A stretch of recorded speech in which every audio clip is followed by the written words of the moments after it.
Saudara, Presiden RI Prabowo Subianto menghadiri parade perayaan Hari Republik India Ke-76 di Kartavia Path, New Delhi, India.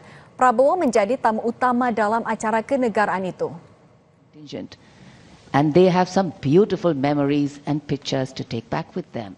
Presiden Prabowo hadir ke lokasi dengan diantar kereta kuda bersama Presiden India Draupadi Murmu pukul 10 pagi waktu setempat. Presiden Prabowo lalu menyapa Perdana Menteri India Narendra Modi dan para pejabat tinggi India yang hadir. Prabowo kemudian naik ke podium kehormatan sebelum lagu kebangsaan India dikumandangkan dari atas podium. Prabowo yang mengenakan beskap abu-abu dan peci hitam lalu menerima salam hormat dari kontingen defile.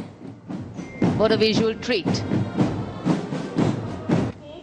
Daredevils ke Ensemble band, a unique blend of military music and noble values. Saat kontingen dari Indonesia yang terdiri dari 352 personel lewat, yaitu Marching Band Akademi Militer Indonesia, Genderang Suling Cankha Lokananta atau GSCL dan kontingen formasi lengkap barisan TNI lewat, Presiden Prabowo berdiri dan memberikan salam hormat dengan raut wajah bangga. All a part of the band. Ini adalah pertama kalinya kontingen Indonesia menjadi bagian dalam parade Hari Nasional di luar negeri, yaitu Hari Republik India Ke-76 Kartavia Path, New Delhi, India. Millimeter anti-aircraft gun. The tank can engage targets at a range of 5. Sehari sebelumnya dalam pidato pertemuan bilateral RI India dengan Perdana Menteri Narendra Modi di New Delhi, India, Prabowo Subianto menekankan pentingnya mempercepat kerjasama ekonomi dengan India. Presiden Prabowo juga menginstruksikan Kabinet Merah Putih untuk menyederhanakan birokrasi, mengurangi regulasi yang berlebihan, mengutamakan kepentingan bilateral bersama India dan Indonesia.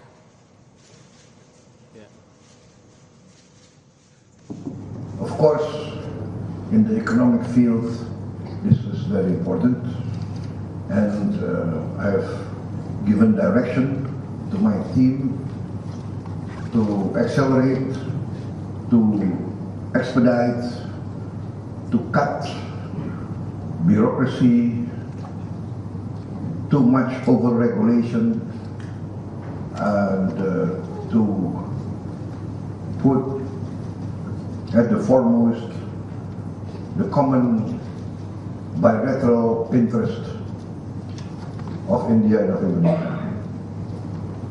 I have given direction, and I will continue to give direction, that we need to accelerate and increase the economic partnership with India.